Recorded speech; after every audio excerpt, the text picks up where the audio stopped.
Hi ಎಲ್ರಿಗೂ ನಮಸ್ಕಾರ. Welcome back to Raj Nandini Kannada logs.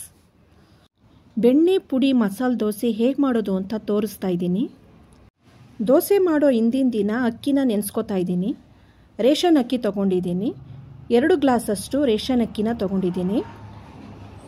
ಬೇರೆ ಪಾತ್ರೆ ತೊಗೊಂಡಿದ್ದೀನಿ. ಸಪ್ರೇಟಾಗಿ ನೆನೆಸ್ಕೊತಾ ಇದ್ದೀನಿ. ಉದ್ದಿನಬೇಳೆ ತೊಗೊಂಡಿದ್ದೀನಿ ಅರ್ಧ ಗ್ಲಾಸು. 1 ಹಿಡಿಯಷ್ಟು ಕಡಲೆಬೇಳೆ, 1 ಹಿಡಿಯಷ್ಟು ಹೆಸರುಬೇಳೆ, ಅರ್ಧ ಗ್ಲಾಸ್ ಗಟ್ಟಿ ಅವಲಕ್ಕಿ ತೊಗೊಂಡಿದ್ದೀನಿ.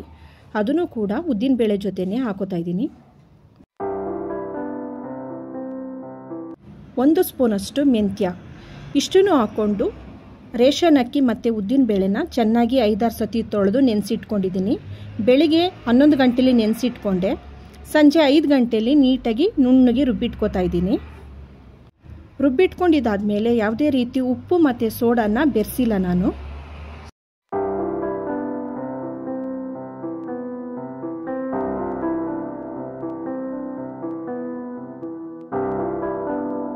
ನೆಕ್ಸ್ಟ್ ಡೇ ಮಾರ್ನಿಂಗು ಸಂಪಣ ತುಂಬ ಚೆನ್ನಾಗಿ ಉಬ್ಬಿ ಬಂದಿದೆ. ತುಂಬ ಜೋರಾಗಿ ಮಿಕ್ಸ್ ಮಾಡಬಾರ್ದು, ಲೈಟಾಗಿ ಮಿಕ್ಸ್ ಮಾಡಬೇಕು.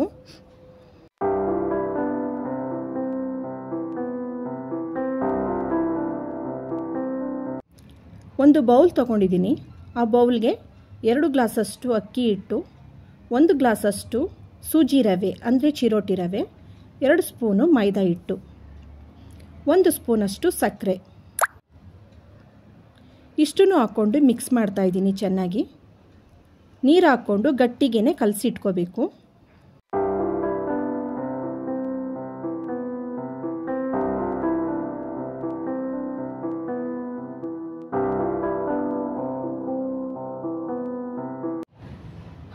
ಇದರಲ್ಲಿ ಅರ್ಧದಷ್ಟು ಸಂಪಣನ ಸೇರಿಸ್ಕೋತಾ ಇದ್ದೀನಿ. ಇನ್ನು ಅರ್ಧ ಸಂಪಣನ ನಾನು ಫ್ರಿಜ್ಜಲ್ಲಿ ಎತ್ತಿಟ್ಕೋತಾ ಇದ್ದೀನಿ. ಇದರಲ್ಲಿ ಯಾವುದೇ ರೀತಿ ಉಪ್ಪು ಸೋಡಾ ಏನು ಬೆರೆಸಿಲ್ಲ.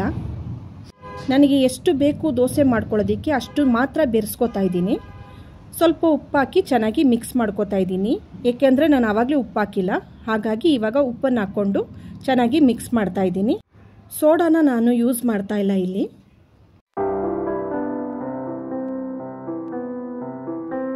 ದೋಸೆಗೆ ಸಂಪಣನೆಲ್ಲ ರೆಡಿ ಮಾಡಿಟ್ಟು ಈ ಕಡೆ ಆಲೂಗಡ್ಡೆ ಪಲ್ಯ ಮಾಡ್ಕೊಳ್ಳೋದಕ್ಕೆ ರೆಡಿ ಮಾಡ್ಕೋತಾ ಇದ್ದೀನಿ. ಬಾಣಲಿಗೆ ಎಣ್ಣೆ, ಸಾಸಿವೆ, ಸ್ವಲ್ಪ ಜೀರಿಗೆ, ಕಡಲೆಬೇಳೆ, ಉದ್ದಿನಬೇಳೆ, ಹಸಿಮೆಣಸಿನಕಾಯಿ, ಈರುಳ್ಳಿ, ಸ್ವಲ್ಪ ರುಚಿಗೆ ತಕ್ಕಷ್ಟು ಉಪ್ಪು, ಅರಿಶಿಣ ಹಾಕಿ ಚೆನ್ನಾಗಿ ಫ್ರೈ ಮಾಡ್ಕೋತಾ ಇದ್ದೀನಿ. ಈರುಳ್ಳಿನ ಯಾವಾಗಲೂ ಆಲೂಗೆಡ್ಡೆ ಪಲ್ಯಕ್ಕೆ ತುಂಬ ಬೇಯಿಸ್ಕೋಬಾರ್ದು, ಕ್ರಂಚಿಯಂಗಿರಬೇಕು. ಆವಾಗ ಆಲೂಗೆಡ್ಡೆ ಪಲ್ಯ ತುಂಬ ಚೆನ್ನಾಗಿರುತ್ತೆ.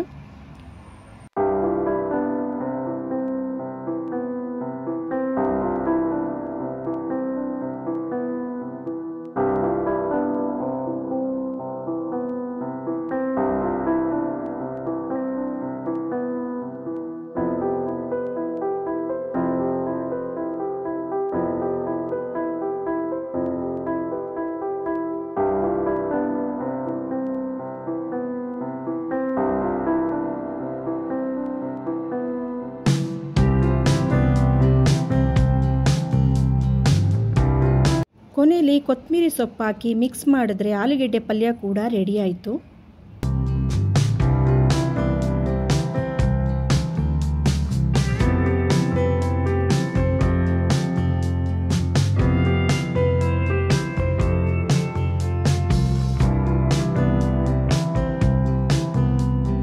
ಆಲೂಗೆಡ್ಡೆ ಪಲ್ಯ ಆದಮೇಲೆ ಚಟ್ನಿ ಮಾಡ್ಕೋತಾ ಇದ್ದೀನಿ. ಚಟ್ನಿಗೆ ಹಸಿ ಕಾಯಿ ತುರಿ ಹಾಕೋತಾ ಇದ್ದೀನಿ, ಕಡಲೆಪಪ್ಪು, ಕರಿಬೇವು, ಸ್ವಲ್ಪ ಶುಂಠಿ, ಖಾರ ನಮಗೆ ಎಷ್ಟು ಬೇಕೋ ಅಷ್ಟು ಹಸಿಮೆಣಸಿನಕಾಯಿ, ರುಚಿಗೆ ತಕ್ಕಷ್ಟು ಉಪ್ಪು, ಸ್ವಲ್ಪ ಕೊತ್ತಂಬರಿ ಸೊಪ್ಪು, ಇಷ್ಟನ್ನು ಹಾಕ್ಕೊಂಡು ನಾನು ನೀರು ಚಟ್ನಿ ಥರ ರುಬ್ಬಿಟ್ಕೋತಾ ಇದ್ದೀನಿ. ಹಾಗಂತ ತುಂಬ ನೀರಂಗೂ ಅಲ್ಲ, ತುಂಬ ಗಟ್ಟಿಗೂ ಅಲ್ಲ, ಹಾಗೆ ರುಬ್ಬಿಟ್ಕೋತಾ ಇದ್ದೀನಿ. ಚಟ್ನಿ ಎಲ್ಲ ರುಬ್ಬಿಟ್ಕೊಂಡಿದ್ದಾದಮೇಲೆ ಒಗ್ಗರಣೆ ಹಾಕ್ಕೊಳ್ಳೋಣ. ಚಟ್ನಿಗೆ ಸ್ವಲ್ಪ ಎಣ್ಣೆ, ಸಾಸಿವೆ, ಕಡಲೆಬೇಳೆ, ಉದ್ದಿನಬೇಳೆ, ಒಣಮೆಣಸಿನಕಾಯಿ, ಕರಿಬೇವು, ಸ್ವಲ್ಪ ಇಂಗು, ಇಷ್ಟನ್ನು ಚಟ್ನಿಗೆ ಒಗ್ಗರಣೆ ಹಾಕ್ಕೊಂಡೆ.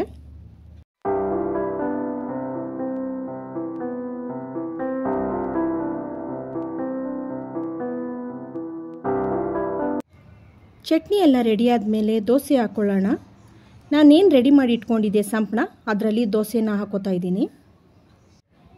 ಇದು ಬೆಣ್ಣೆ ಮಸಾಲೆ ದೋಸೆ ಆಗಿರೋದ್ರಿಂದ ಬೆಣ್ಣೆನ ಹಾಕೋತಾ ಇದ್ದೀನಿ. ನಮಗೆ ಎಷ್ಟು ಬೆಣ್ಣೆ ಬೇಕು ಅಷ್ಟು ಬೆಣ್ಣೆನ ಸೇರಿಸ್ಕೋಬಹುದು.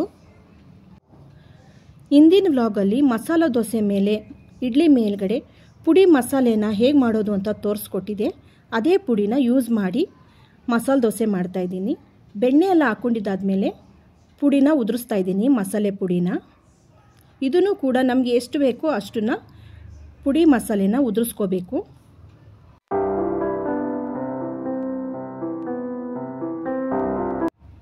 ನನ್ನ ವ್ಲಾಗಲ್ಲಿ ಪುಡಿ ಮಸಾಲೆನ ಹೇಗೆ ಮಾಡೋದು ಅಂತ ತೋರಿಸ್ಕೊಟ್ಟಿದ್ದೀನಿ. ಒಂದು ಸತಿ ಚೆಕ್ ಮಾಡಿ. ಬಿಸಿ ಬಿಸಿಯಾದ ಬೆಣ್ಣೆ ಪುಡಿ ಮಸಾಲೆ ದೋಸೆ ರೆಡಿ ಆಯಿತು. ತುಂಬ ಟೇಸ್ಟಿಯಾಗಿ ಚೆನ್ನಾಗಾಗಿತ್ತು. ಯಾರೆಲ್ಲ ಟ್ರೈ ಮಾಡಿಲ್ಲ ಒಂದು ಸತಿ ಟ್ರೈ ಮಾಡಿ.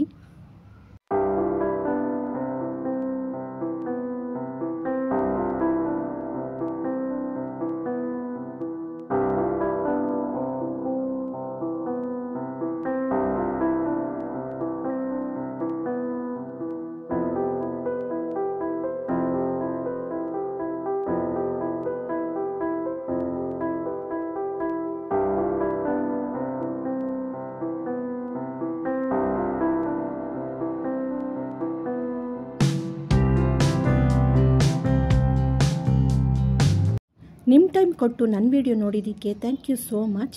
ಹೀಗೆ ನನ್ನ ವಿಡಿಯೋ ಇಷ್ಟ ಆದರೆ ಲೈಕ್ ಮಾಡಿ, ಸಬ್ಸ್ಕ್ರೈಬ್ ಮಾಡಿ. Thank you for watching.